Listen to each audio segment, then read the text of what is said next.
Welcome into Luigi's Gaming Lounge. This is Luigi Ain't Mario, and this is episode 4. We are talking storylines of games that gripped you. So have a listen, sit back, and enjoy. With us this week, we have Out of Time Ecto 1, aka Andy. Good evening. We also have Trip Hazard, aka Barnaby. Hello. We have TeRRoRz, aka Sam. Hello, everyone. And unfortunately, we have Commando Para, aka Tony. Yo, what up? It's your home dog. Stay straight. R.I.P. Alright, so Tony. Sam, you wasn't with us last week, which was the top 3 episode, episode 3.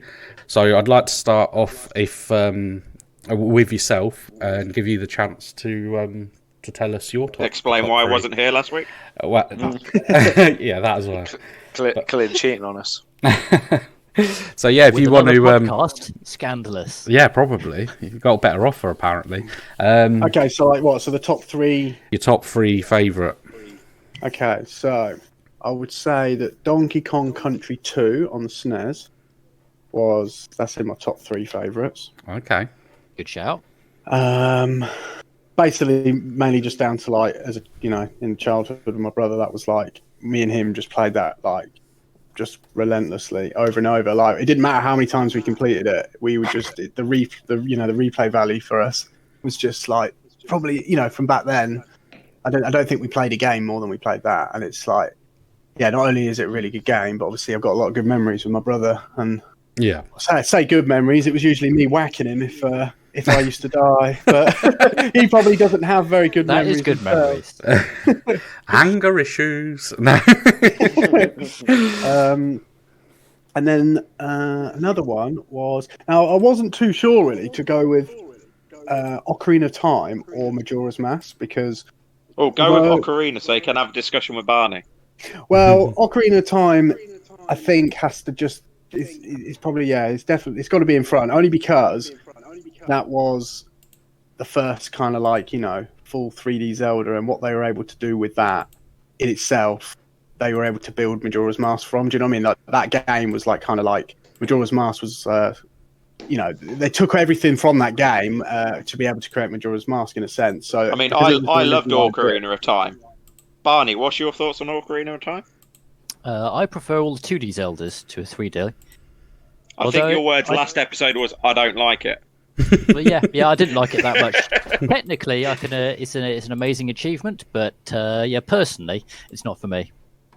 Yeah, so I stick to the 2D games. I do really like the 2D ones. I think for me the Ocarina of Time, just like everything really, like the soundtrack on it was like unbelievably good. The whole kind of like the size of the game, I think, as well, as much as anything for like back massive. then, it was huge. Like and all the different things you could collect. Like it really did like sort of transform a lot of these open world kind of games that we have now. I think, not saying they're based on it or anything, but I do think that it was certainly.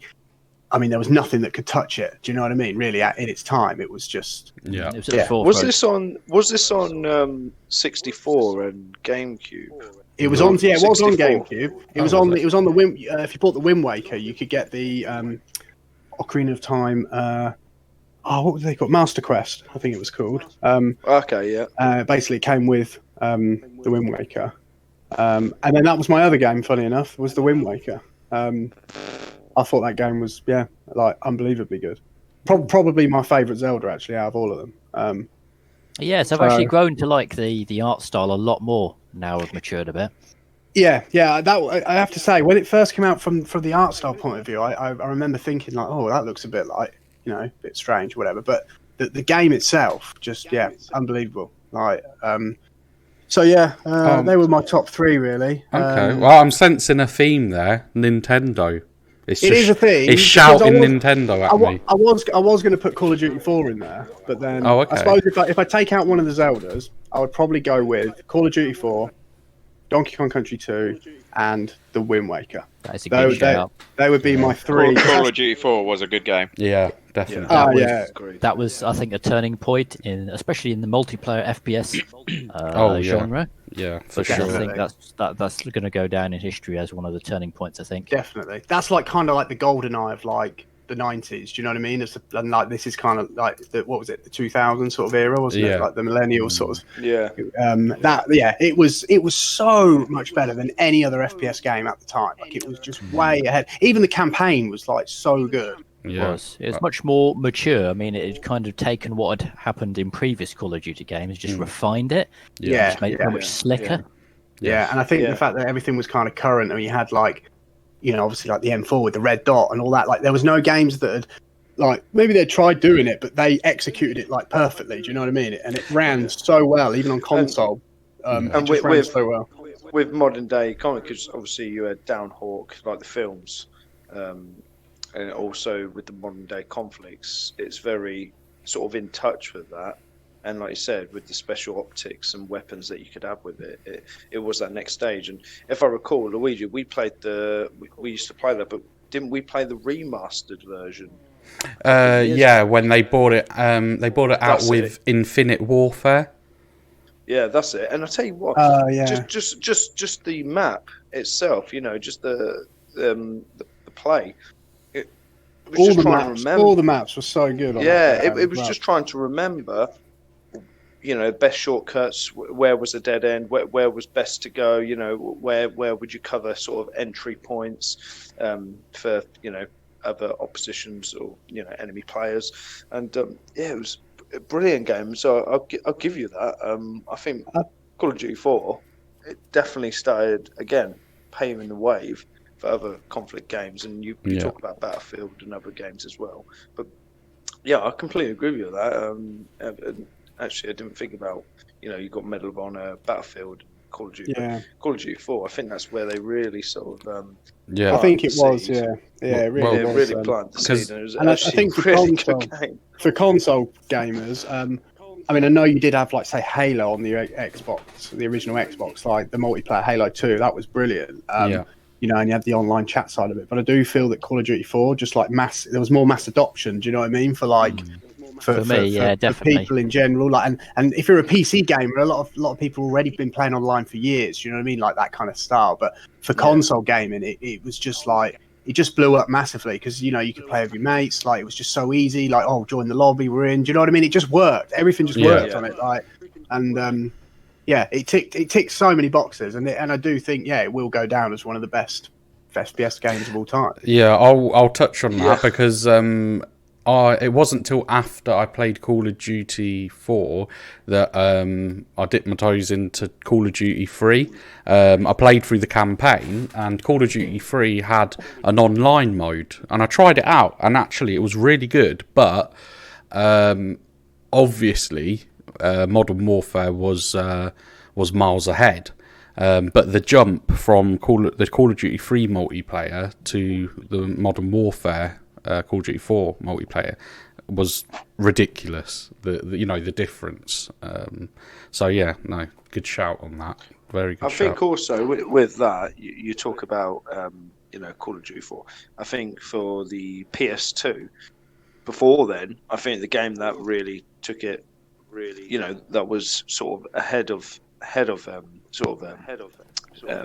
team gaming, war and shooters was Rising Sun, Medal of Honor, Rising Sun. I remember used to playing that game and completing the campaigns and going back over it and playing it again because obviously as a kid you've only got a certain amount of games and you can go to the market and exchange them. But on the PS2 I remember playing Medal of Honor, Rising Sun. I thought that was brilliant. But now thinking about when you compare it to Call of Duty 4, it was that next level. That it was that fast pace. It was that modern day conflict. It was really in touch with what you see as a child, especially for me, seeing on sort of Sky News or any other news programs when they're out in Iraq on Optelic, the British forces especially.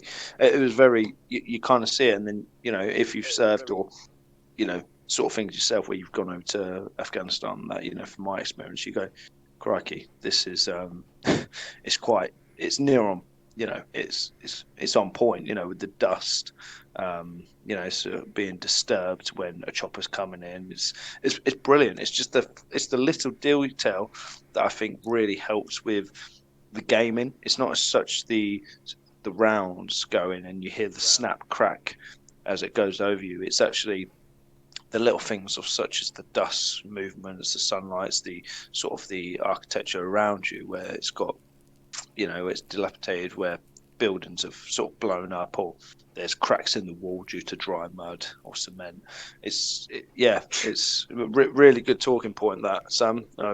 It's definitely something I want to revisit. We'll have to get on all of us, or a few of us, try and arrange get on a Call of Duty 4 sort of game. Yeah, that would be. I think that'd be such a laugh, and we'll be able to reminisce and bring back, really sort of take back away your that. good old memories. Yeah. I've still got it installed. I've got the on the PC. I've got COD 4 installed, the original one. I've got the remastered one, and I'm pretty sure I could get it on console. You know, easy enough. So yeah, definitely up for that. We'll have to arrange something. Yeah. I mean, that was the game that really got me into FPS multiplayer, because previously I'd only dabbled my toes, but I was playing COD 4 hardcore for like hours and hours upon end. Yeah, literally. Yeah, like I put in so many hours into that game.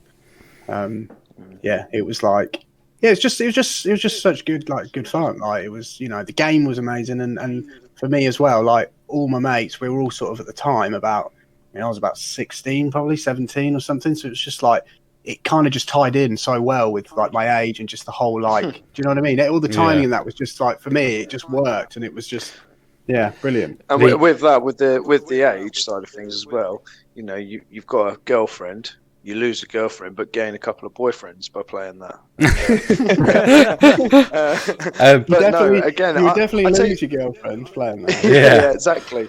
But I tell you what, going back on that, just to really sort of highlight that, really good choice of game. And now I'm quite keen to get my hands on a copy and play a few rounds. You know, spend some time on it, a couple of hours on it, just to really look at today's sort of comment, like Battlefield and Call of Duty 2, then, and go, wow, you know, and even going back, trying to get hands on, you know, see if we can play like a Medal of Honor, how far they've come, or even Battlefield. Oh, what was it, Luigi? Battlefield 1940.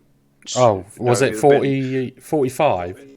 43 on the Xbox. Oh, sorry, Yes. 43. Sorry, yeah. That's it. In comparison, if you compare it in comparison to those games, and if you look at the timeline, really, it's you know, with everything with technology, I know the days go quicker as you get older, but when you look in the sense of, oh, this, you know, this week or this month's dragging until we get the next paycheck, and then you look at the overall, this year's gone quick, and then you look at the grand scheme of things, like where we've come in the last 10 years of gaming and technology. It's like, wow, there's been some massive advancements, you know, of the gaming and what they've implemented, the change of graphics, how sort of colourful and vibrant it is.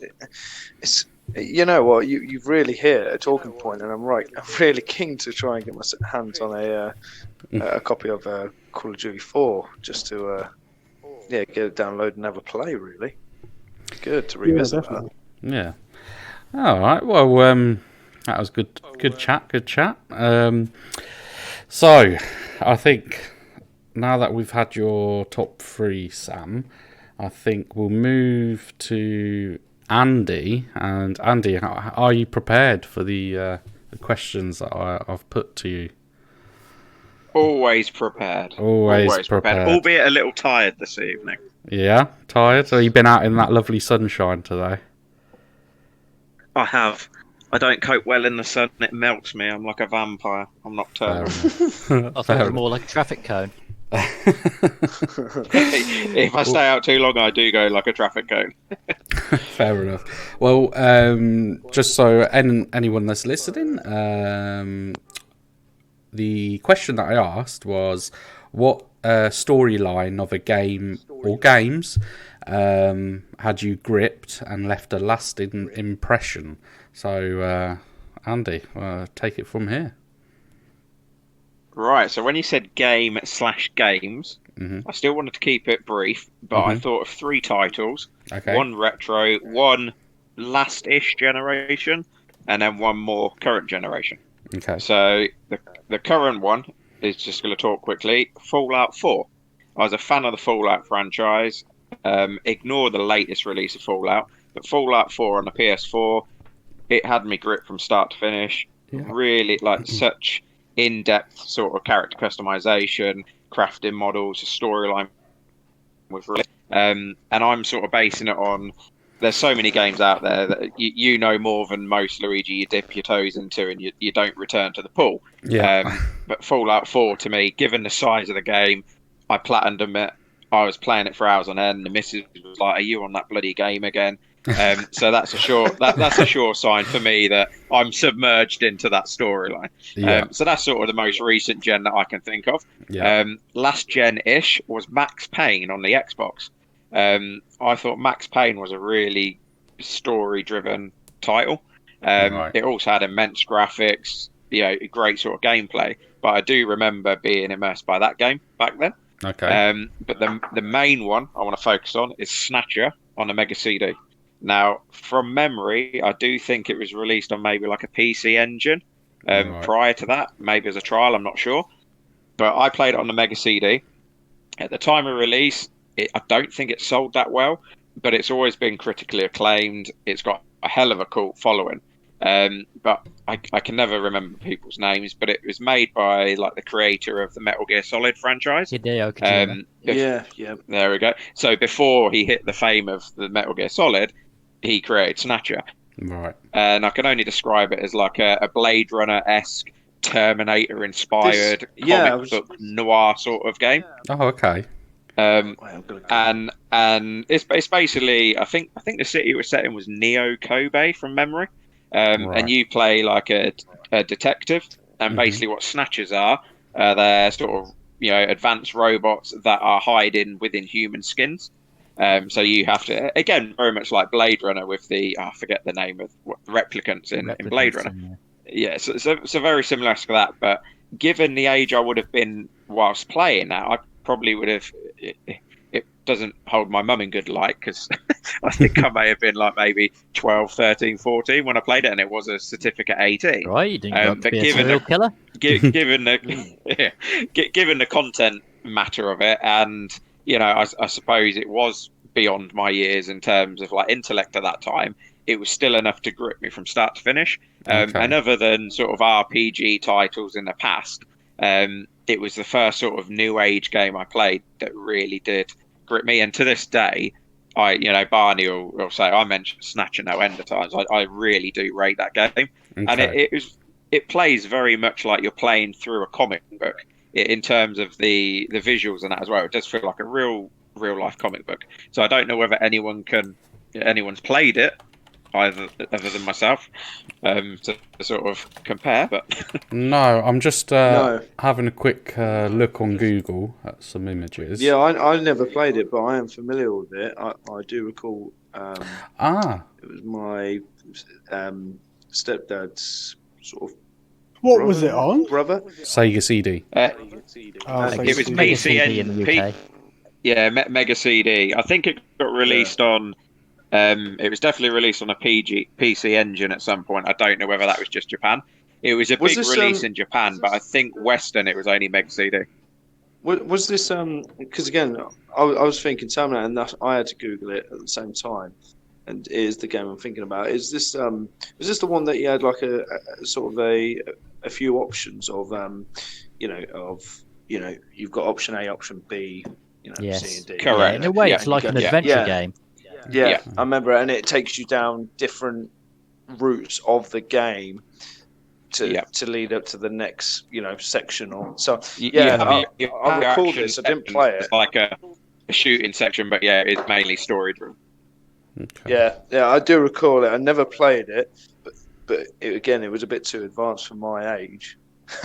Well, if I was young at the time, I imagine it would have been probably child abuse if you were allowed to play it. Yeah. No, I was playing Gran Turismo, GTA, the first one when I was a little kid. I didn't understand the missions. I was just But yeah, I do recall. I do recall those.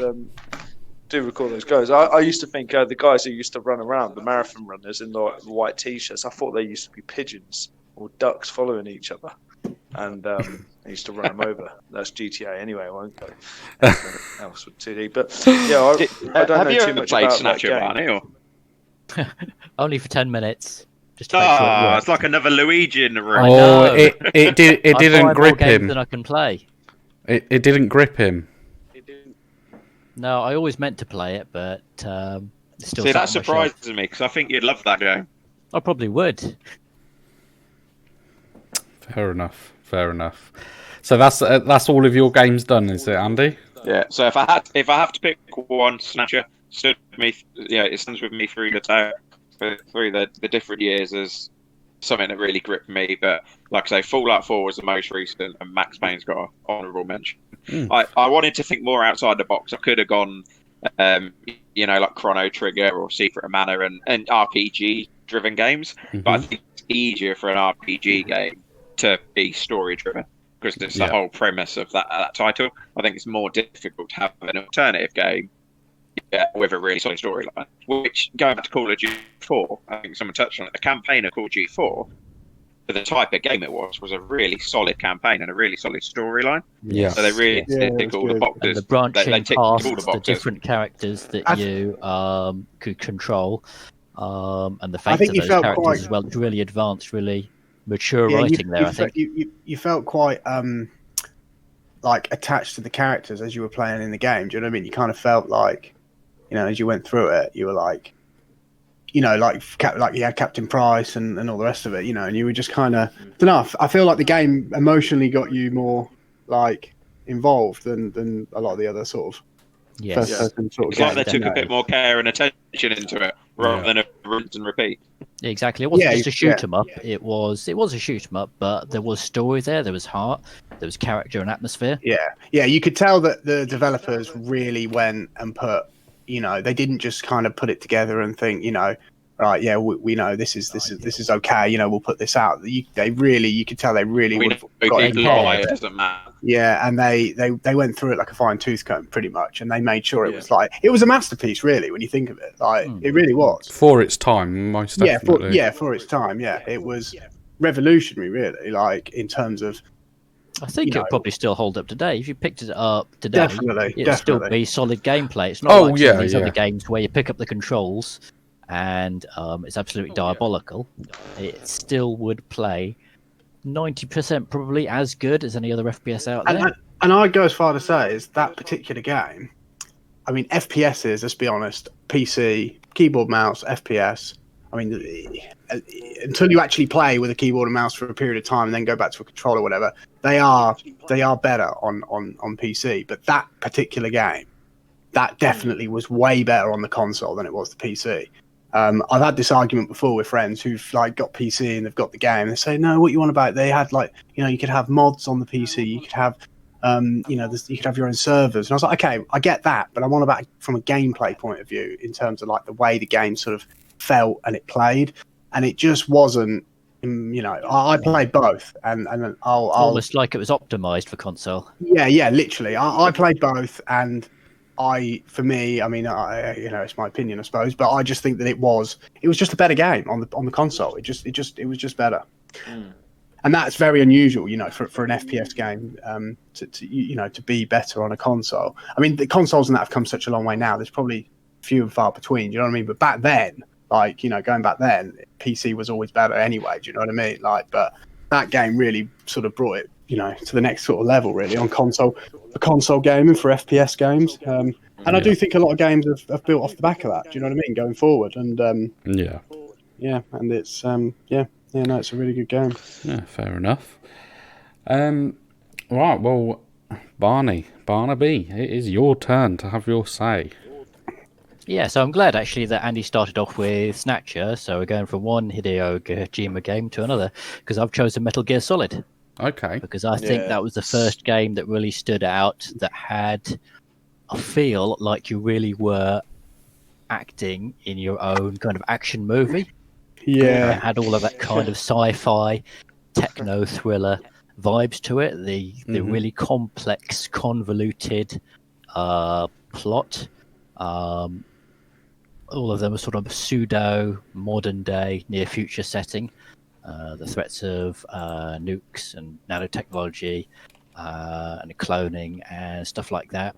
And I think it really gave you that cinematic feel, possibly more than any other game that I'd played up until then. Yeah. And in fact, when it had you on the edge of your seat, that game. Yes, very much so. Yeah, both in the gameplay and also through the cutscenes. I mean, even though the cutscenes were non-interactive, you still felt like you were part of the action. Yeah, definitely. Yeah. And it was. I found that game when I was it was out on the PlayStation 1 originally. And I remember the very start. You started off, didn't you? And there was that. You had to go up a lift. There was like a lift, wasn't there? That was like the first bit, and there was like a couple of. It might have been one guard, possibly two. Yeah, and I just remember that just took me so long to do that first bit. It was so hard. I was like, and then as soon as I got past that bit, you kind of grasped what was like how to play the game, because like you say, it was one of those games where it was like nothing was really like that game kind of thing. Do you know what I mean? When it came out, it's a real strategy game. We said that as well. I completely with you on that, because I remember getting out if I remember correctly, they had the water, but being underneath that ISO container that was propped up, and it was that one guard. Yeah, and I remember when you got wasted or sort of eliminated, it was like you had your sort of operator or leader on the phone, like Snake. Oh, Snake, yeah, that was it. Snake. And you used to get that alarm sound. When you heard that, you'd be like, "Oh my god, fuck, shit!" And you'd just be like running away, like. And honestly, it was again solid game. It was a solid game in terms of the gameplay. The story. It used to get your heart racing, that game, dude. Quite a few. Really, you have to plan every single step, because if the guards don't get you, the cameras will get you. The trapdoors will get you, or the landmines will get you. I think that's why I struggled, because I was only about, when that came out, I must have been about 6 or 7. So crikey, wow. Yeah, like I just remember struggling really bad with that game, and it was only really until a couple of years after that it'd been out, I think I went back to it and I was able to sort of progress further through it. But yeah, as you can imagine, when you're like 6 or 7, I mean, even just trying to get past that first bit was just relentless. Like, and I think you appreciate it now though, but we had a bit of a misfortune, really, being sort of our age. I was a similar sort of age, about 6, and I just remember I was like, I don't get this game. Why am I getting captured? By the cameras with the lasers or the guards, and I can never get through it. But going back at that and reminiscing, it's having a moment just to think about it, and looking at the images on Google again now, just as you were speaking, I was like, crikey, I remember that scene. I remember my stepdad playing that bit, and again, it was challenging. And I love a strategy game, and again, we're talking about this, and it's one of the reasons for this podcast for other people and the viewers to sort of engage with. It may be good to revisit this game again. Really revisit. Now we've got. There is talk of a remake. Actually, they did a remake. They did a remake on the GameCube. On the GameCube, yes, and it was so good. It was like unbelievably good. In fact, they even re-recorded a lot of the audio, getting 90% of the original voice cast to re-record a lot of the lines, so it's more GameCube and remake specific. Okay, cool. But there have been several news stories recently where David Hayter, the voice of Solid Snake, says that a remake very, very well may be in the works again. Cool. That game's actually a bit of a gem on the GameCube these days. You're probably looking to pay at least £100 for that now. I'm glad I bought it when it was a lot cheaper then. Yeah, I had a couple of copies of it. One I had, then sold, then bought it again, and sold it off again. I really wish I'd never sold my GameCube collection. It was quite good, really. I had all the top titles, and I remember having the Game Boy player. Had the Wavebird, had 4 Wavebird controllers. I never had one of those. Were they any good? Yeah, they were reliable. So good. Yeah, so good. Like, probably up until obviously the next gen of consoles, as far as wireless controllers go, on the official wireless controllers go on the market, nothing could touch it. It was so good. I've actually still got one. GameCube controller is actually a bit underrated. I thought it was a bit odd when I first saw it and played with it. But now going back to pick it up now, it's pretty sharp. It's pretty sharp what they've done with it. It was probably the best out of the three at the time. I mean, the PlayStation obviously is like, it's always kind of just been... Yeah, the analog sticks were a bit naff. They were very stiff and oversensitive. And then the Xbox controller was just huge. Yeah, they did bring out the S, was it? Or it was the slightly smaller one. But still not brilliant. I'd still go for the GameCube. Out of that gen, I'd go for GameCube. Yeah, definitely. Well, the GameCube was good with the controls. The only thing I didn't like with the original controller, and this is why I bought a sort of off-the-market controller from, I think it was from Argos at the time. It was a lot smaller, it was quite compact, and it had like the cooling vents, ridges for your fingers, like so you didn't sweat as much, and it was a plug-in. It had an extra sort of meter lead. I think it was like a 3-meter lead, so you could play in the comfort of your bed, as a child. But I didn't like on the original controller of the GameCube, because I had a purple one, was the triggers. They're right at the back. They're really big, clumpy R1, R2. You'd have to press them quite far down as well to get the click, because there'd be like a press, and then there'd be a click, and the click you'd have to push them down relatively far to get the click. Yeah. And the Z button on the top was a bit weird. You'd press it, and you'd almost feel like, have I pressed it? Is it clicked, or is it like it would be a little bit? Yeah, but you used to get imprints of your thumb, didn't you? Like the Xbox, the Xbox, the original console, the first one they brought out. I remember having like indents in my thumb, especially in my right thumb. X, Y, and A and B. Yeah, you couldn't. What was it on the Xbox? Sorry, the GameCube. You couldn't actually click the analog sticks in. They didn't have the additional sort of key binding there.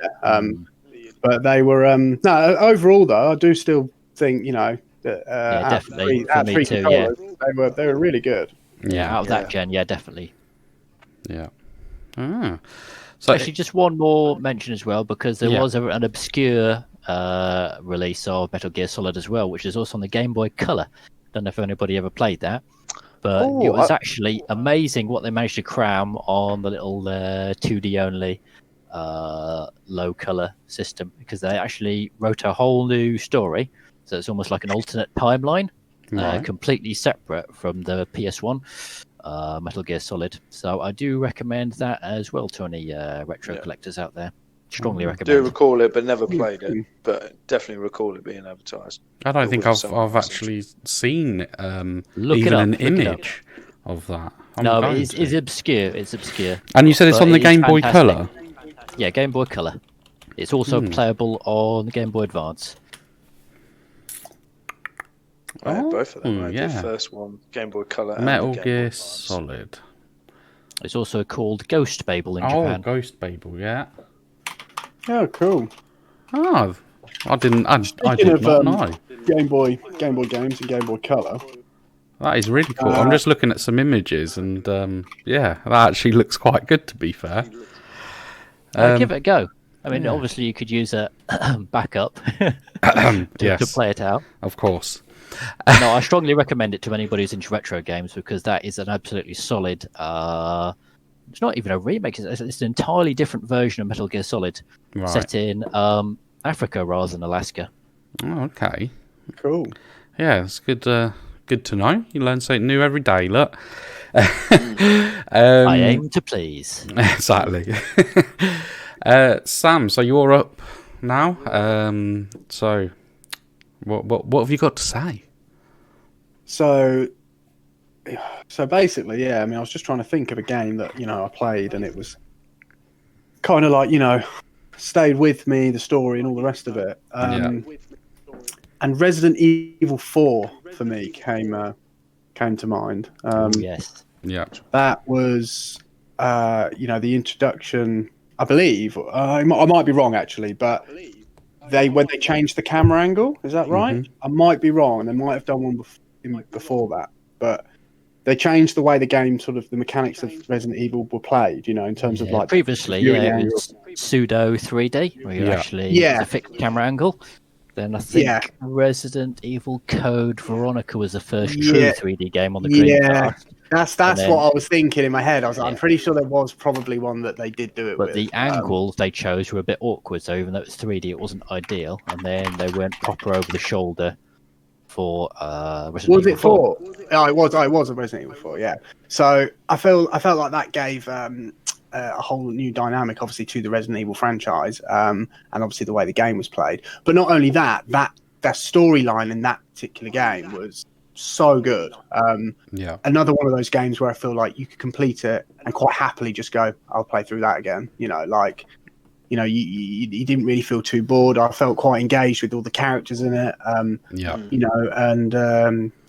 just thought it was I remember playing through it for the first time, and even now, I still play it now. I still go back and I'll pick that up and play that. And still, it doesn't matter how many times I play it, I'm like, it's still so brilliant. And I'm like, this is great. So I'd say, the Resident Evil games for me, they always remind me of House of Dead, the arcade game. Oh, yeah. I remember you played House that of on the Saturn. Yeah. That was a good shooter. That was and I tell you what, I the really frame rate enjoyed was diabolical. They had Did you play Virtua Cop 2 on? That yes, was brilliant. Virtual that Cop. Was so good. In that, when they the creators of Namco, Virtual Cop. It was Namco. That was Time Crisis, I think, wasn't it? Yeah, Time Crisis. That's it. Yeah. Time Crisis. I actually prefer Time Crisis to Virtua Cop. And you used to get the gun, the Namco official Namco gun, like the grey one. Like I just remember that. I still have one of them. Was it Point Blank was a shooter as well? Yes, that was so good. The cartoony one, wasn't it, on the PS1? Yeah, that's right. It was almost like the WarioWare of shooting games. Yeah. Oh, that's good. Cool. So is that it for you, Sam? I mean, what other games were there? I'm just trying to think, really. I actually quite like the story mode as well on Bad Company 2. I thought that had some really interesting characters on that, and there was a lot of I don't know if you guys played through it, the campaign of Bad Company 2, but there was a lot of comedy in it and a lot of humour, all the way through. Even the first one, Sam, really? Yeah, true. Yeah, even the first one, to be fair. In fact, equally as much, I would say, from a campaign point of view. The actual, as a game overall, Bad Company 2 is definitely the better game. But from a campaign point of view, I'd say, both absolutely brilliant. And it was all about them. I haven't played it for so long, but I'm almost sure it was about the gold, wasn't it? They were trying to get the gold, or there was some sort of like. So basically, they were like soldiers who were very unorthodox in what they did, so they were put together as like a special task force because that's right, they all had their own sort of like skill set, didn't they? Almost like the film Dirty Dozen. So they were very unorthodox, but due to them being unorthodox, they did have a use if they were put together. And basically the campaign, that's what it was about. So you would do these missions that basically quote unquote, normal soldiers wouldn't do, and you and your sort of free comrades would go and do these missions. And Sam's right, the comedy in the Battlefield Bad Company games are so on point. So if you've not played them, even today, they were released worth playing through. 360 PS3 era they released, and the campaign is so worth playing through. Because it was funny, because you'd like Luigi was saying, they're all unorthodox characters or whatever. Yeah. But the sergeant, who's like the guy who led the group, he was really serious, and he was like proper like a drill sergeant kind of thing. But the rest of them were all like, do you know what I mean? It's like the guy who was like the explosives guy. I remember quite often, like he had quite a short temper, and it was Haggard or something like that. He had quite a short temper, but obviously he's the explosive expert, so he'd just be like, forget this. Let's just, and he'd just like go and do something stupid, but it was funny. They made it something hilarious. He'd just be like, right, make sure we're out the way of the proximity before we blow it up. And he'd be like, screw that, let's just blow it up now. And they'd be all stood right near it, and then he'd just blow it up. Oh, do you know what? I don't even care. I'm playing through them games again. I really am. Yeah. He was a lunatic, wasn't he? Yeah. That's why it was so funny. Yeah, brilliant. Absolutely brilliant. Yeah, so good. Yeah. So have any of you guys played the Bad Company series? Yeah, with you. Really enjoyed that. Again, no, you haven't. Not with me. What he meant was we had we had played we played a couple of rounds on it, then I took it away and then started playing. So we had a couple of rounds and we spoke about this and I said, yeah, we played Bad Company. You probably don't recall because he doesn't listen. That's what it is. Always cheat. Yeah, always cheating on me. He only plays every game for 10 seconds. I don't remember. But no, worth having a look at again, even if you did play and you know.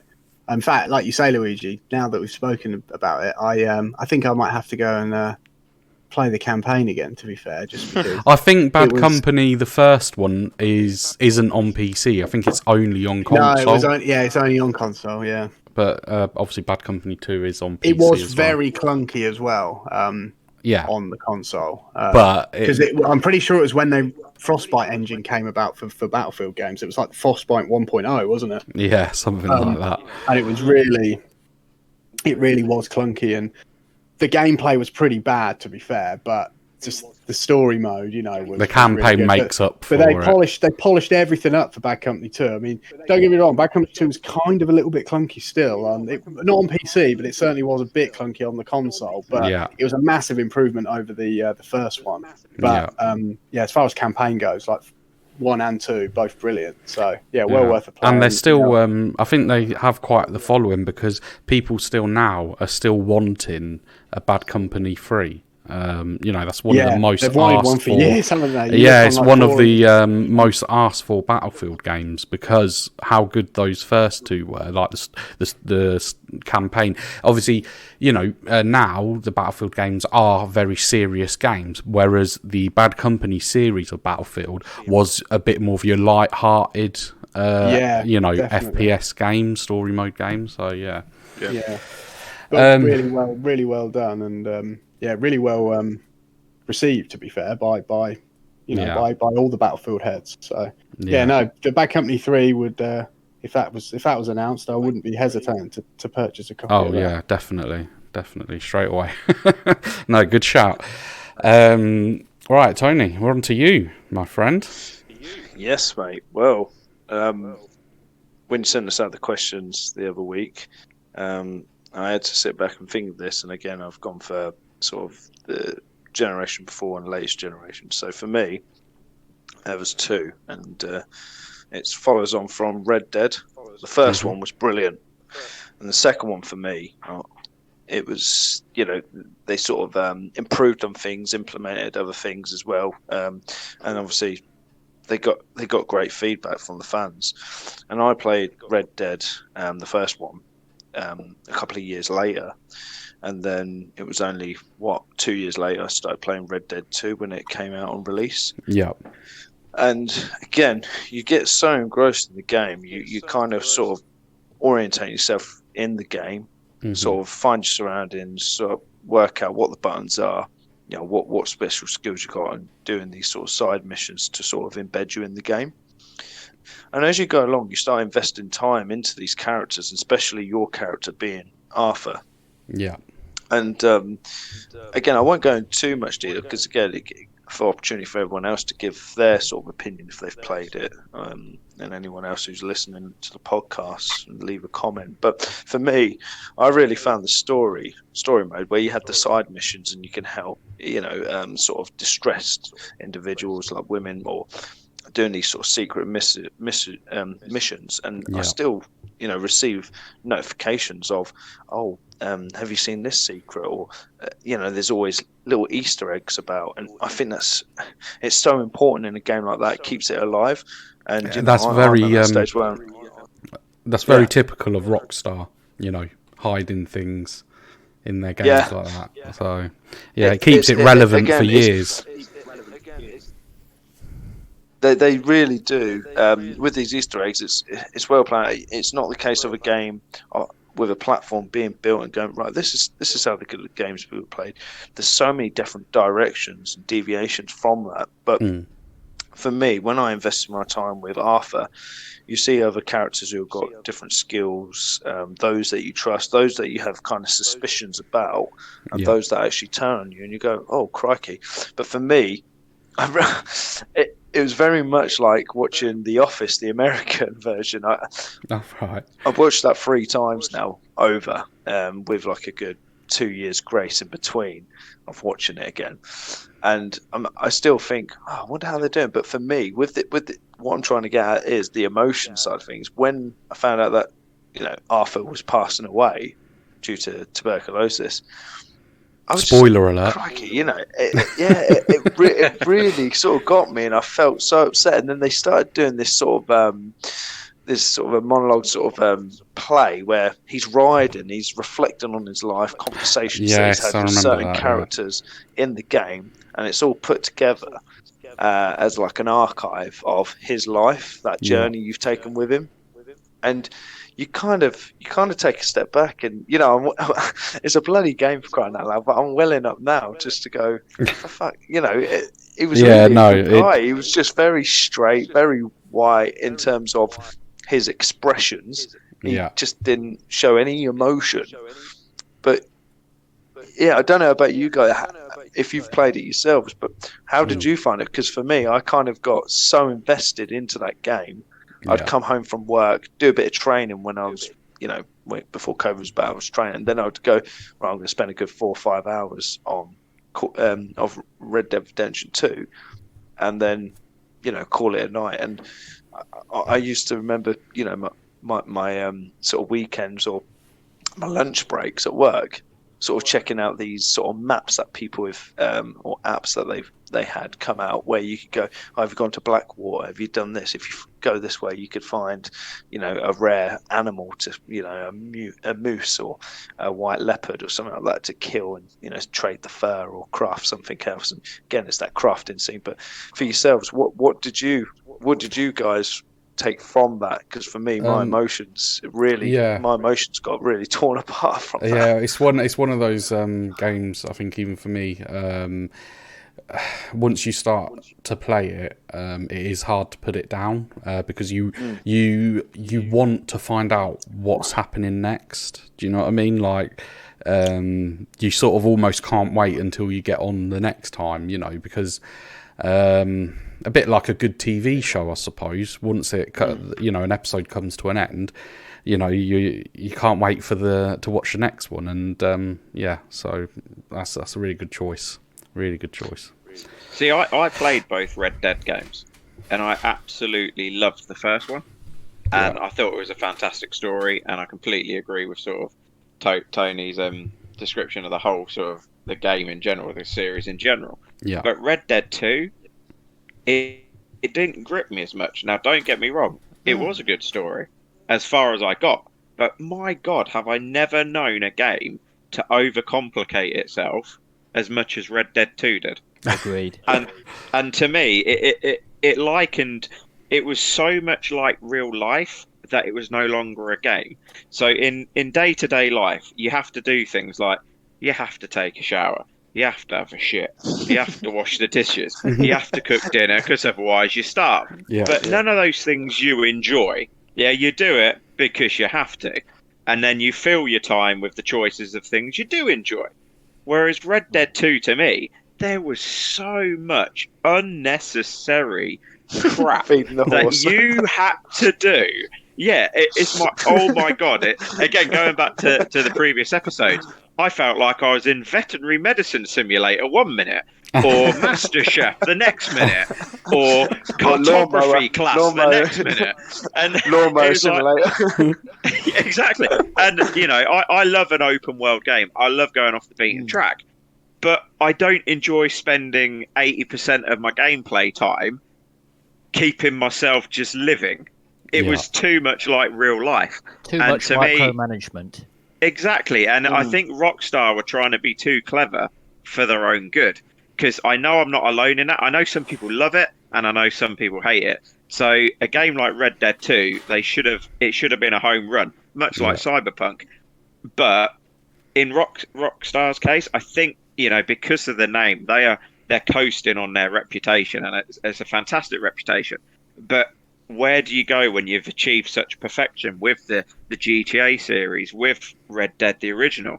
They even released a table tennis bloody game on the 360. That was awesome.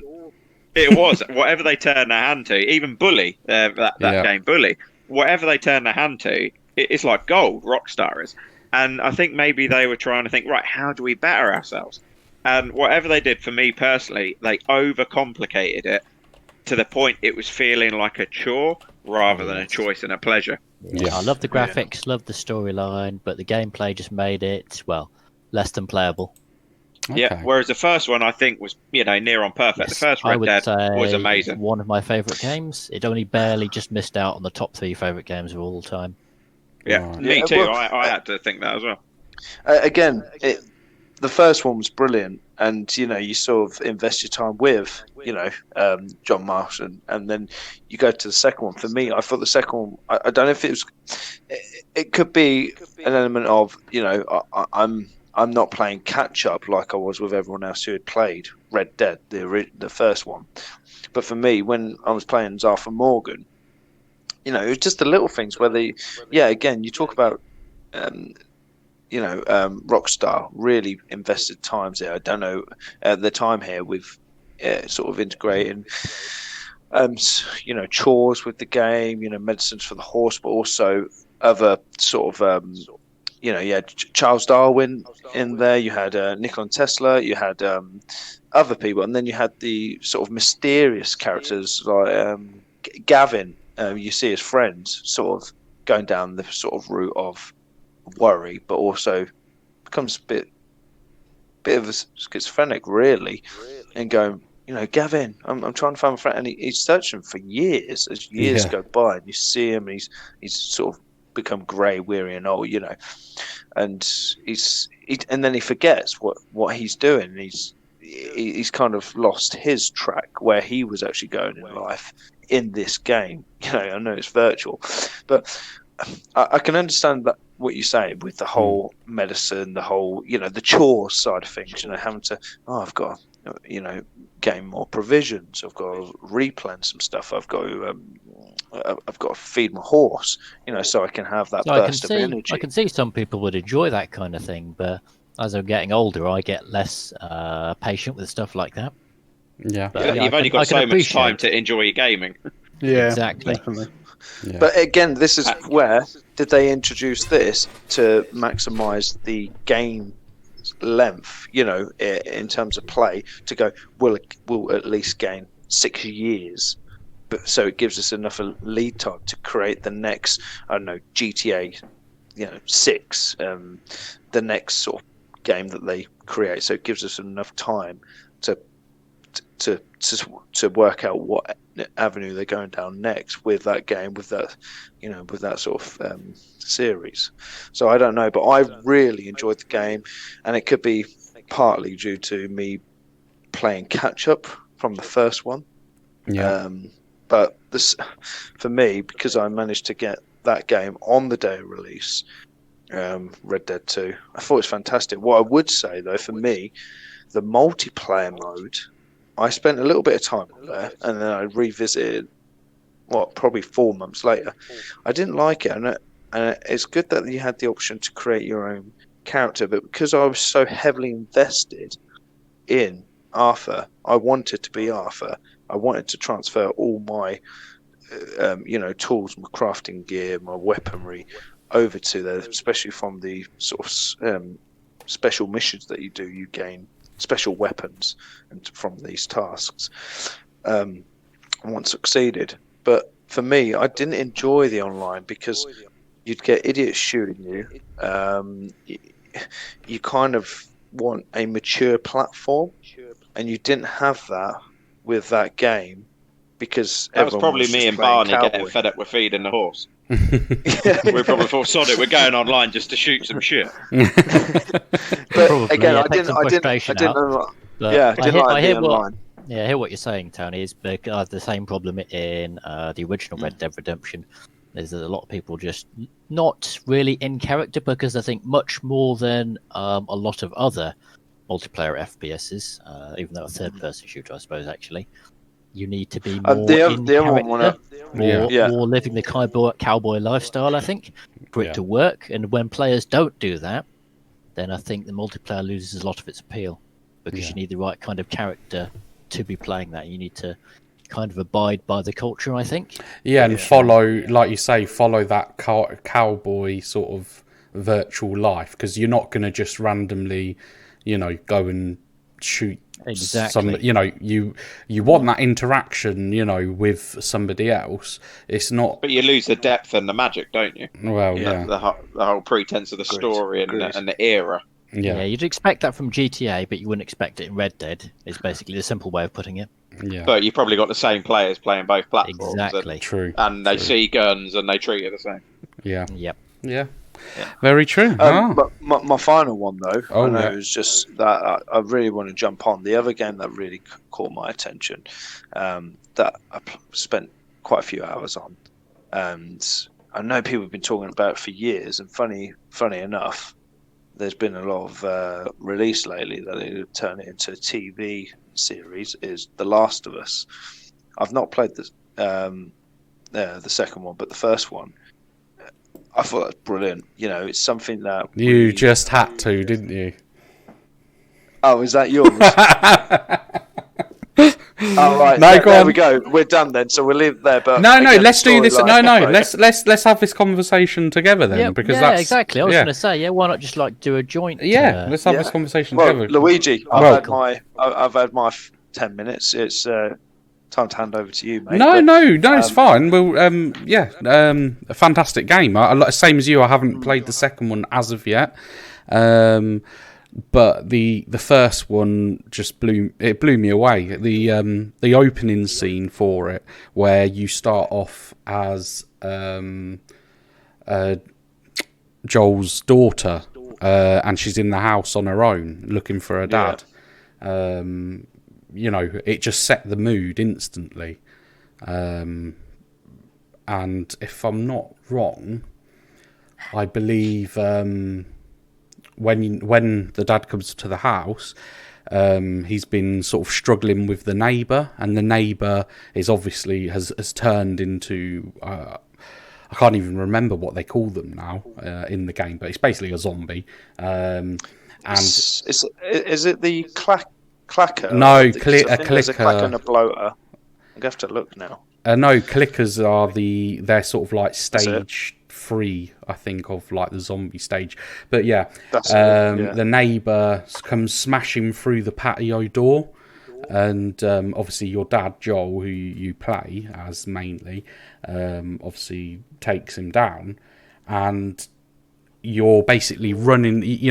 You're running through the streets, and there's just panic. Obviously everybody's running away. It's all very cinematic, isn't it? Extremely. It just had me gripped.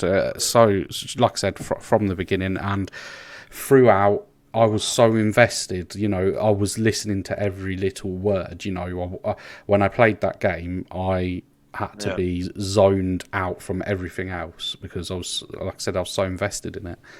The dialogue is fantastic as well, isn't it? Yes. Because they speak these little lines of dialogue in-game. It's not just in cutscenes. You can actually hear them having a conversation amongst themselves while you're walking around. Yeah, true.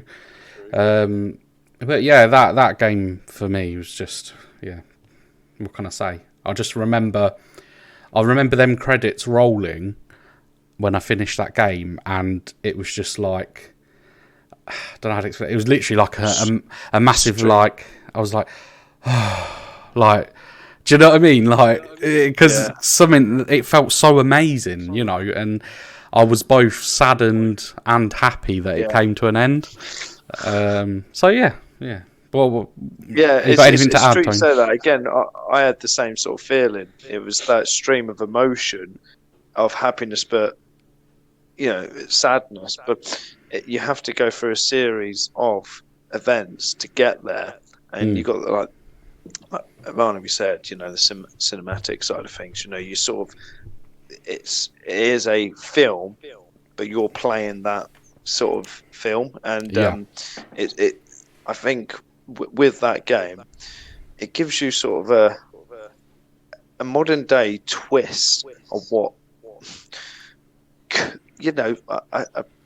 could happen, but you've got a series of tasks, you've got the strategy, and it's action, The thing, just to touch on what you just said there, Tony, about what could happen. The thing is, because it was all to do with the cordyceps virus, which actually, cordyceps is a real. I think it derives from a certain fungi that is a real fungi. It's a parasite or something that takes over. Mind control fungi, yes. Yeah, so it takes over its host. And I can't remember. I read up about it. So it is a real, thing. So yeah, I mean that for me made it even more interesting. They have been for years been talking about turning this into like a series, like The Walking Dead. It's happening. And I've only just seen the last 24 hours again notification that there are talks about this, and if they brought this in line, I think this is going to be that next. I think this could potentially be better than The Walking Dead, and The Walking Dead was so good up until season 6. Yeah, and I think and you got the likes of Glenn, Rick Grimes, but with this, I think you're going to invest a lot more time, and I don't think if they get it right with the correct actors, storylines, but if they follow the storyline of those characters from that game, I think it's gonna, they're gonna have a standing ovation. It's gonna be a brilliant. It's a brilliant game, but it's gonna be a brilliant. Yeah, the show's going to be amazing, but I don't know if any of you know the actors and actresses, but it's Pedro Pascal that's playing Mandalorian. Yes. Yeah, playing Joel, and Bella Ramsey who'll be playing Ellie. Yeah. So yeah, check them out. But some people aren't happy with them being cast, but there is an image floating around somewhere of them in character, and they look the part. They really look the part. So yeah. Oh, wow. Yeah, they do. Has it come up? Yeah, I've just typed into a search, and obviously, it's talking about top stories, about they've got articles about him. Just you can see them in character. It's kind of uncanny, really. It looks it looks really good. Pretty good. So yeah, I'm looking forward to that. Right, is there anything else for you to add on to that, Tony, or is are you happy with what you've said? Sorry, guys. It's just been the questions that have been generated have been brilliant. It's just been really good talking points. Yeah. And, I just want to add that for once I feel like Luigi, because The Last of Us is probably the only game I can think of recent times that I played it for about half an hour. I did not like it. I just didn't pick it up again. And it's one of those games that, I dare imagine before I kick the bucket, I probably will play it through, because everyone I talk to raves about it. The second one, I hear mixed things. Yeah. But the first one, everyone absolutely raves about it. Yeah. But yeah, I played half an hour. Like I say, I quite enjoyed it, but never went back to it. The thing is, Andy, what you've got to think about here. Now, you know me and scary games, that we don't mix, right? Me and scary games. me and scary... That's an understatement. Right, so me and scary anything do not mix. However, this game... Now, it is... I don't care what anybody says. It is scary. It is jumpy, the lot.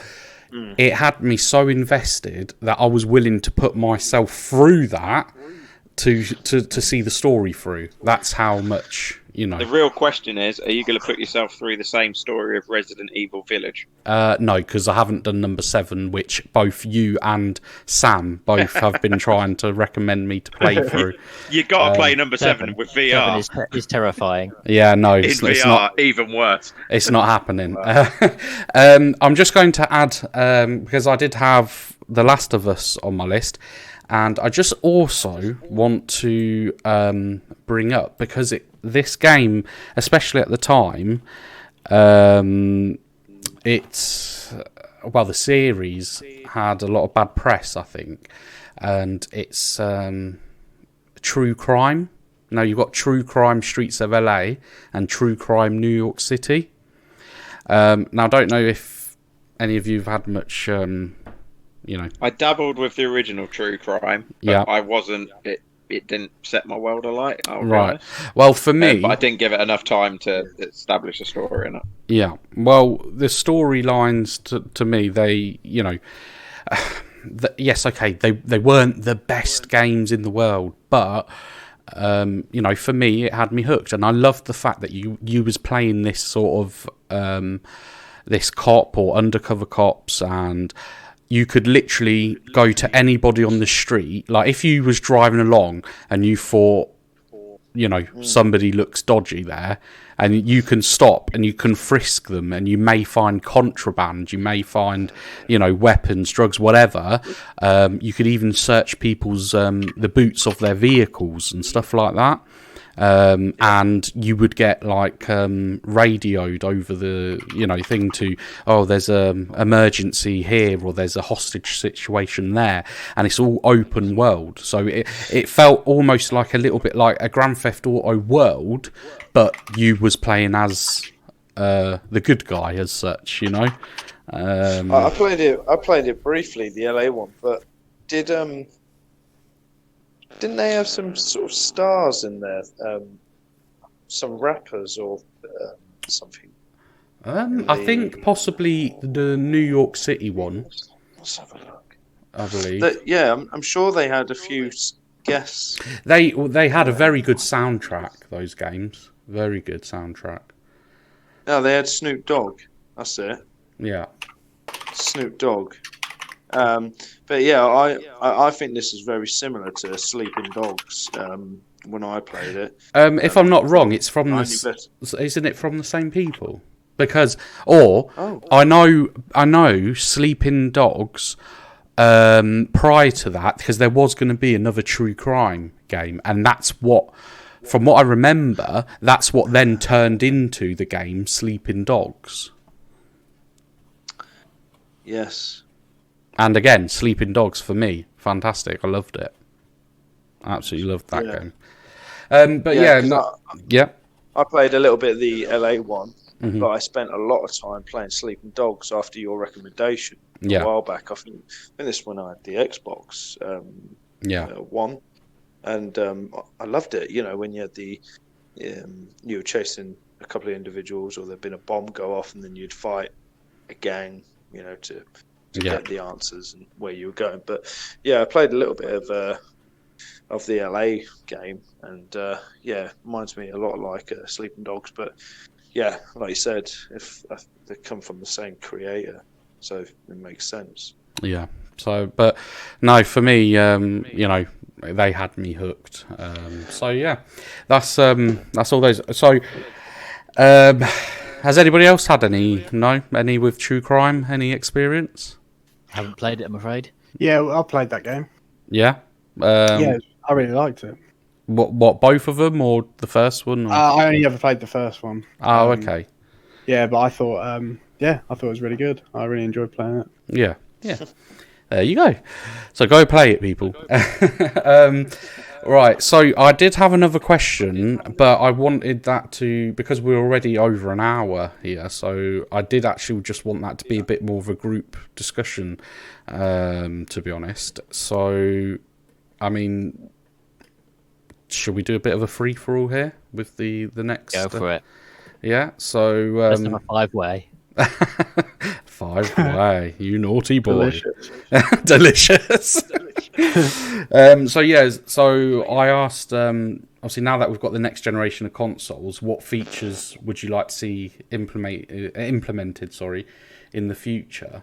So has anybody got any strong sort of suggestions or feelings? Yeah, mine's really quick, and I'll get out of the way. Are you sure? Yeah, mine's really quick, and I get out of the way. His reputation precedes him. Yeah. Yeah, so sit back and enjoy. So for me, it was based on my working sort of pattern, career within the fibre industry. Telecommunication fibre industry, staying away from home. Obviously, I've not had the opportunity to take the Xbox away with me.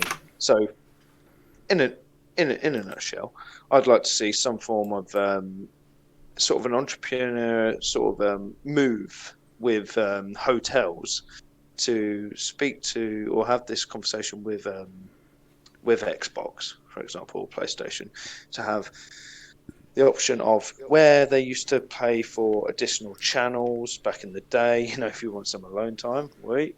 You have this sort of, you could rent a controller and have like a stream, like the Game Pass. I know we have the handheld sort of option now where we can take our phones and play that, but for those who sort of are not going to take that on board, if you had that sort of in as an invite in the room after you've done your day's work, you've done your emails, and you go, well, I can't go out, it's pandemic, I'll probably play some rubbish games from the App Store. Well, why don't I give this a try? And that may encourage them to then purchase an Xbox if they're not really a big gamer, or PlayStation. I'd like to see some form of Game Pass on the TV, so you're not just playing from your phone. You can rent a controller, put deposits downstairs, and get that deposit back when you go, whatever agreement's made. But then you go, they kind of get the feel for the 24 to however long they are, 24 hours to a week that they're there for, working week that they're there for, to go, I think I'm going to invest in an Xbox. I really enjoyed this game. I wouldn't mind having that at home and play it in my spare time and take this. It's like the old video game rental model almost. Yeah, well, it's interesting, Tony, that you brought this up because Game Pass obviously is an app. It's on phone. Android phone's an app. So I have, in gaming forums and whatnot. There have been a lot of people basically that truly believe, and I believe it's a possibility, that Game Pass will become available in the future. Once things have sort of been ironed out a bit more, I think it will become an app that you can, download onto your. Yes. Almost definitely. Yeah, I mean, for example, it's the way everything's going. There's more and more movement towards just streaming games directly rather than downloading them and installing them. Exactly, and also if you have an Android TV, which the likes of, I know this sounds a bit, because this is Xbox we're talking about here, Game Pass, but Sony, there's a lot of Sony TVs that are Android TVs, and I do know that you can, through experience with my NVIDIA Shields that I have, I've been able to sideload the Game Pass app onto my NVIDIA Shields, and I can play... NVIDIA playing you again? Like 2 episodes in a row that you mentioned the Shield. Oh, well, yeah. Well, the thing is, like I said to you, Barnaby, they are awesome. Like I said, the Game Pass it's because app... Luigi's got about 1,000 of them in his garage. He's trying to shoot. Yeah, right. But no, the Game Pass app, I sideloaded from my phone onto the Shields. So literally, I just have to wirelessly connect an Xbox controller to the Shield, go onto the Game Pass app, and I can instantly stream Xbox games. So in effect, you can do that same thing with Android TV already. I think what Tony's after is convenience and ease. I think Tony wants to flick on a TV and have access rather than have to faff around with everything. I think we will see that in about 10 years' time, I reckon. Yeah. It'll be just like picking up a channel. Just like you flick through Netflix now, you'll be flicking through either Xbox or PlayStation or Nintendo and just stream a game directly. Yes. I think that's what we're going to see, because hardware is getting more and more capable nowadays. So it become less of a hardware issue, and it'll be more of which service you want to choose. My point is really for those who are not frequent gamers, for them to have that sort of advertised in front of their eyes in the room once they've done their day's work and their emails. They can go, well, it's a pandemic, or the weather's poor, I'm going to have to stay in my room or go to the bar, or I don't wish to socialise down in the bar. They can go, oh, yeah, I can rent a controller. It's already on the smart TV. Yeah, why not? It'll be a laugh. And then that may encourage them to then become an Xbox or PlayStation consumer, purchase one for their own home. To be honest, I know there's the app there already that you can take with you and play, but I'm talking about for these individuals that are not frequent gamers, it's more of a case of, Yeah, but the thing is, somewhere like you mentioned about it being a hotel or whatever, the thing is that, I think gaming in general is, if it hasn't already, it's at least on track to, be the top entertainment over, films and TV shows. Yes. So I think it's inevitable that we're going to see something like what you've mentioned, whether it's aimed at people who, have a console or not. At the end of the day, it's going to be aimed at people who play already. But yeah, I see what you say. It opens up, somebody who probably doesn't have a console at home or whatever. It makes it that bit easier for them to, experience it. So yeah. Just may help generate more sales for once they've gone away from, and they reflect on their week working away, and they've gone, it's made it a bit easy, managed to wind down, play some retro games with some new releases. You know what? And again, Xbox or PlayStation may benefit from it to go, oh, we've gained another, another consumer. They've generated another sale due to the support from, the sort of the hotel, the hospitality industry. So again, that's why I'm saying that, where it may sort of help drive sales a bit more, where someone will go, yeah, I really enjoyed that. I'm going to treat myself to a PlayStation or an Xbox. I mean, that's obviously, that's one scenario, but it's definitely, it's plausible. So yeah, definitely. Has anybody else got anything to add to that question about? I've nothing to add, but I was going to go on to. No, sorry, that's what I mean. Sorry. Go on to the question. Yeah. It's like Tony. It's quite a quick thing. I hope you guys have either read or seen the film Ready Player One. Yep. I haven't yet. Oh, Luigi! Don't. Tony, have you seen it? Nope.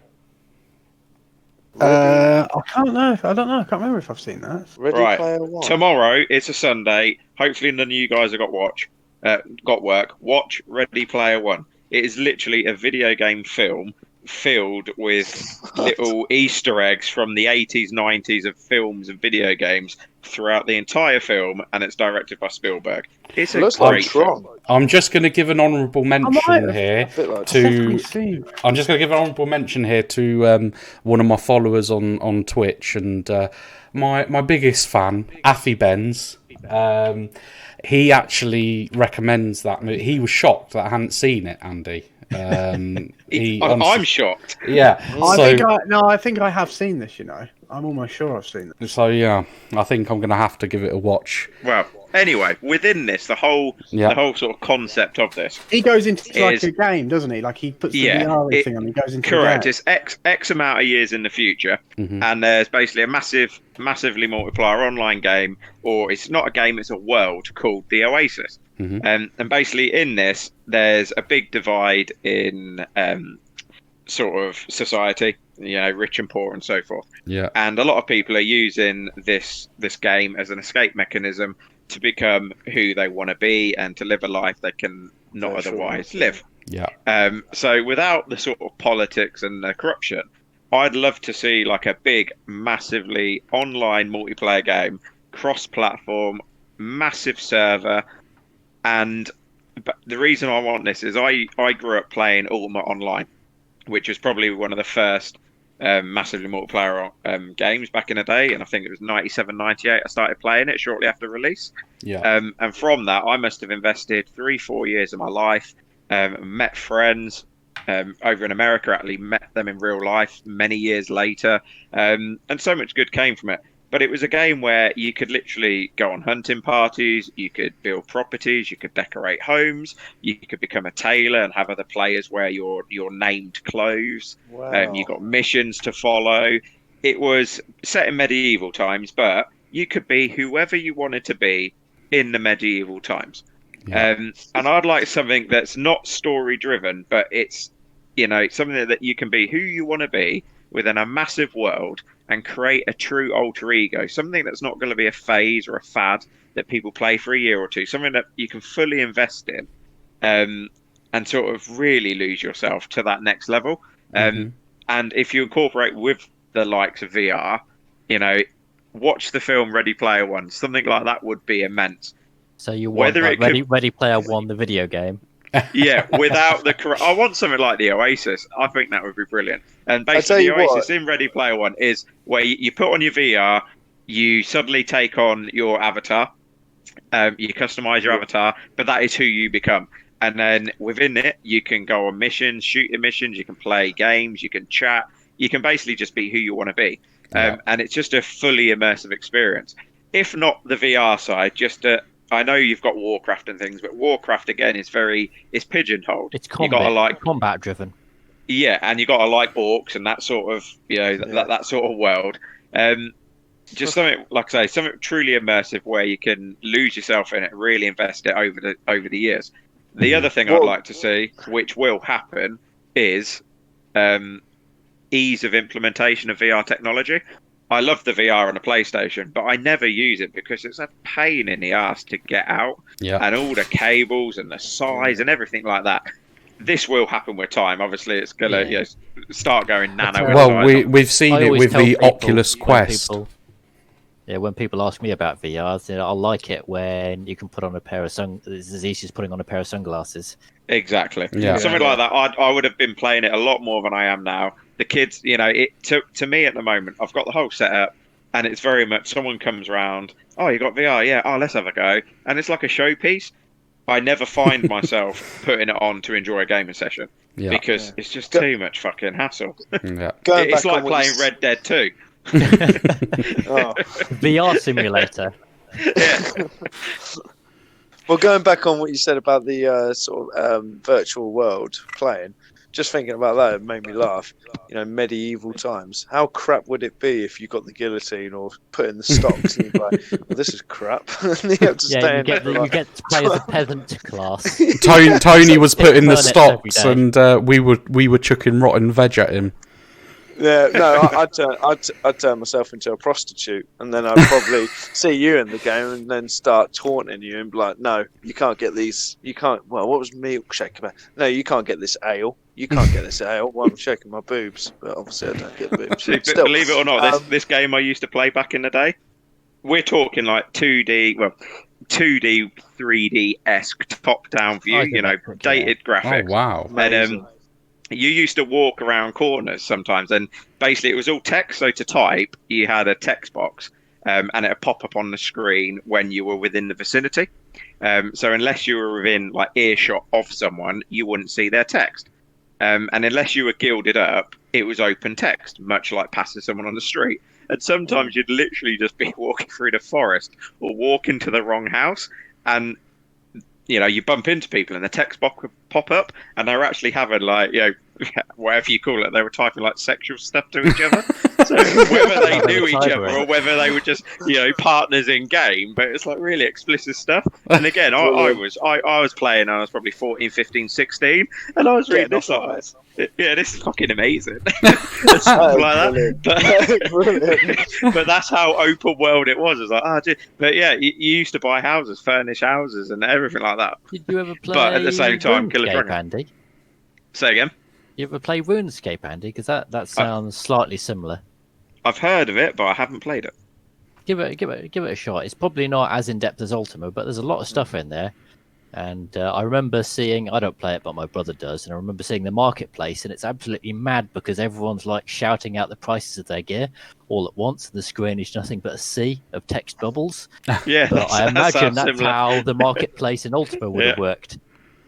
Yeah, you always used to have, because again, you had sort of, it was strange in Ultima, there was two sides you basically had from memory. It was, I can't think their names anymore. There was one side which was, there was no PvP, and the other side where there was PvP, and there was all these little gate portals across the whole world. And at any point you can pop through a gate portal, and it basically, the world's the same, but the PvP, like the trees would look a bit dead, and non-PvP that have have leaves on them, so you could intertwine. And often, like if you were losing a battle, you could quickly escape through a gate and go to the non-combat world. but each one used to have a centre hub of a town, like a castle or something like that. And it's exactly what you said, Barney. So much speech everywhere. But it was really funny because if you forget you're in the PvP world, you'd have people like shouting, blowing their own trumpet what shit they got or what shit they're wearing, and you'd see them exit the safety grounds of the castle and suddenly just get butchered, and like people just pilfer all the shit they were wearing. It's like, well, you were just bragging in the fucking town square. That sounds pretty cool, to be fair. And this was literally, there was no restarting, so if you lost your shit, you lost your shit. If you challenge someone to a fight, whatever you had on you, and they won, they'd loot your body, and you'd start, and all that's gone. So I like that element. Like that kind of weight to it as well, because your actions have consequences. Correct. Yeah. And there was no reset or restart. Yeah. I like that. Yeah, so. Really wow, very good points there. I mean, for me personally, in regards to features and so on, the two main things I would like to see is more progress on crossplay. Yes. I think it's something that's needed, and not just for people who have friends with different consoles. I also think it's needed to keep certain games alive for longer.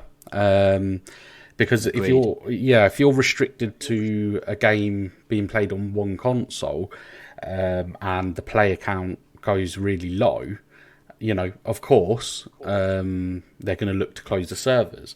But then you look at it across, PlayStation, Xbox, Nintendo, PC, suddenly those numbers jump up, and it's worth keeping the servers going. So yeah, that for me, it just makes sense. There's more players, more profit comes rolling in, hopefully, and then they can consolidate their cost by just buying bigger server farms. Yeah, exactly. So why do you think it's not implemented? Do you think it's because they're hoping people buy multiple copies on different platforms? Do you think it's a coding issue to do with the cross-platform compatibility? Well, it can't be coding because so many games do it already. It's just laziness. Yeah, I think their walled gardens as well. Yes. It's an old mentality that's going to fall by the wayside, I think, in the future. Yeah, I think it's definitely something that we're going to see become more of a normality in gaming, that regardless what platform you have it on, I think, obviously, you want to give the fans what they want, and then obviously the consumer, because you'll have the fanboys for PlayStation, fanboys for Xbox, and I'm pretty much on the fence with consoles. I've had PlayStations and Xboxes, but for me, Xbox, the Series X, the Series, they've dominated this generation of console. But I think it's all due to it's all greed. Do I put it greed? It's more the case of monopolization or attempt. Yeah, exactly. Yeah, I don't think they want to go in partnerships. It's all sort of. It's the little thing, I don't think they want to go into partnership to go, look, shall we give because Xbox, PlayStation know that they've lost this round, but I don't, unfortunately. Well, you say that, but have you seen the hardware figure, the sale figures on consoles? True, yeah, we were talking about this a few weeks ago, weren't we? PlayStation, the Series X being the technically superior system with the better gaming offer, the PlayStation is outselling it. Yeah. That doesn't surprise me. Yeah, well, they have got serious fanboy loyalists. Yeah, well, agreed. And Xbox shot themselves in the foot last gen. They did. Yes, which caused caused fans to... They lost trust in the consumer. Yeah, exactly. Fans lost trust. But so cross-play is a biggie for me, and also I think as gaming is becoming sort of the number one entertainment, sort of implementing streaming features. I know we do have them from consoles, but just basically improving on them. You know, it's not obviously as streamlined as doing it on a PC, but I think over time, you know, that they'll make it work. They'll make it even better. Yeah, they will. Yeah, almost definitely. Like I said, 10 years time, we'll probably see just like a cook and play, and there's no downloading, no installing, but you just stream the game directly. Thanks sorry, I meant 10 years time. Me and you are nearly 50. I meant sorry as well. I meant like streaming. 50 is the new 40. Streaming your gameplay to like Twitch and so on. But I get what you're saying. Oh yeah, that too. But you probably watch even easier than you can play. Yeah.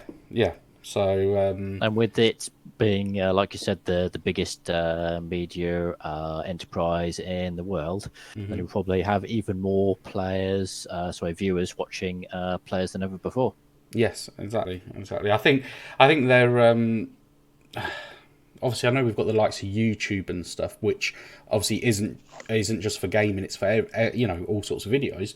But if it hasn't already, I mean, I don't know the figures, but I can see that gaming live streams and gaming sort of videos in general, I highly think that they either are or going to be the number one watched sort of genre online. I think the turning point is when you'll see it on somewhere like BBC or ITV. Yeah. When you see them on there, then you'll know we've hit the mainstream fully. Yeah, definitely. Has anybody else got anything to add to in regards to features and stuff, or is that it? I think streaming crossplay, like you've already mentioned, for me. Yeah. I'd say the same. Yeah. I just looked at the sales figures on the back of that conversation. Yeah. And I haven't looked too much, but the first figures I've come up with is PS5 thus far just over 6 million and Series X just over 4. Mm-hmm. That's actually not too bad, I don't think. Well, if those figures are accurate, you know, given the complete flop of last generation, I don't think Xbox have done too well. I don't think Xbox have done too bad. Yeah. The other way of looking at it is that the PS5 is 50% ahead. There is that. But that was always going to be the case, though, wasn't it? Like, if you put money on it, you'd probably think the PS5 was going to double the sales figures of the Xbox. I think they've closed the gap a bit on that. Yeah. I think by the end of this gen, there probably will be more or less level. Because the PS3 and the Xbox 360 was very, very neck and neck throughout the entire lifespan. And I agree with you. I think by the end of it, especially if Sony keep fucking things up and shooting herself in the foot, or trying to rip off other people's ideas, I think the truth's gonna come out. Because you're gonna have your loyal. You can lead a horse to water, but you can't make it drink fanboys. That there's no telling them. But the majority of the average gamer is gonna think, well, hang about. There's enough evidence now to maybe think, actually, Xbox is. They've won this one sort of thing. Yeah. So it'll be interesting to see. Yeah, well, it's still early days. Yeah, I mean, I'm not terribly bothered either way because I've already set my mind on Series X for this gen. So it's because you're an intelligent guy, like everyone in the room. Well, yes, exactly. Yeah. I've got some very esteemed company. There you go. Yeah, no, it's been good conversation. Good points been made as usual. So there's one thing I do want to know a bit more about, mate. For your viewers, you've had some great support recently. Just want to hear a bit more about them, who they are, and how it all came about from the stream that you did when playing.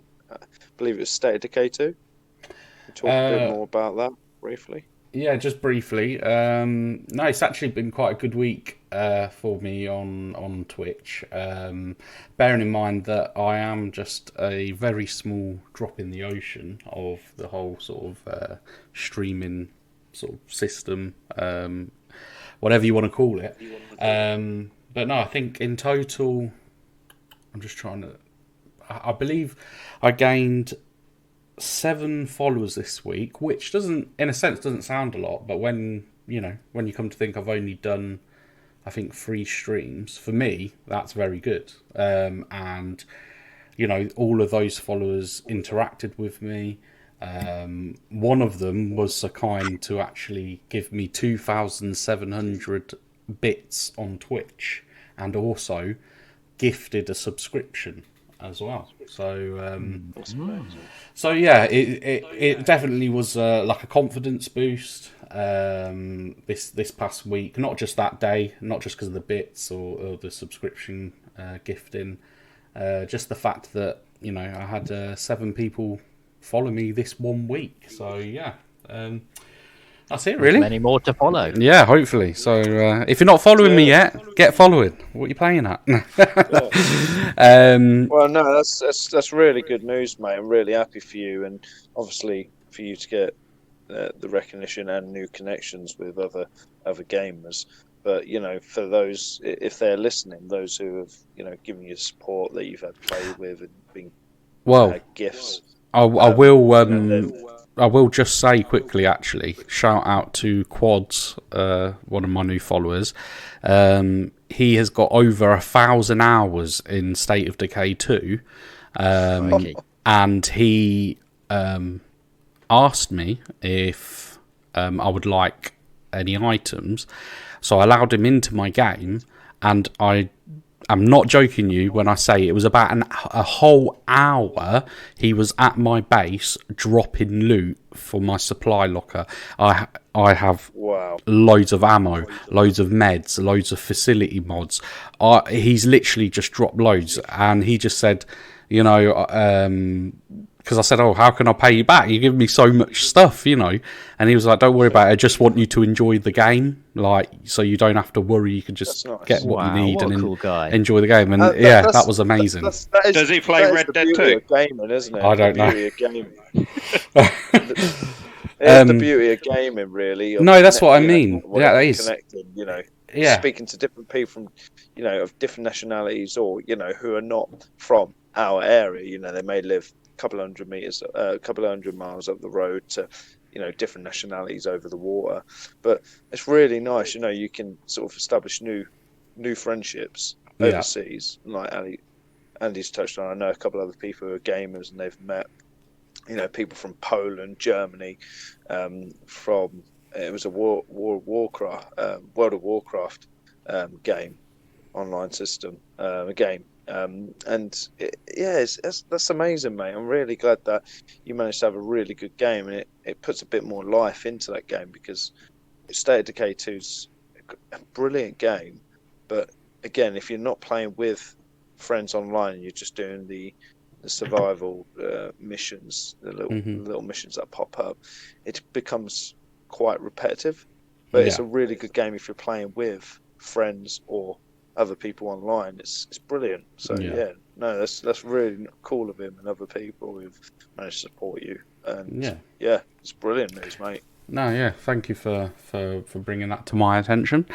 But yeah, so I think we will call that. I mean, I was trying to keep these podcasts down to an hour.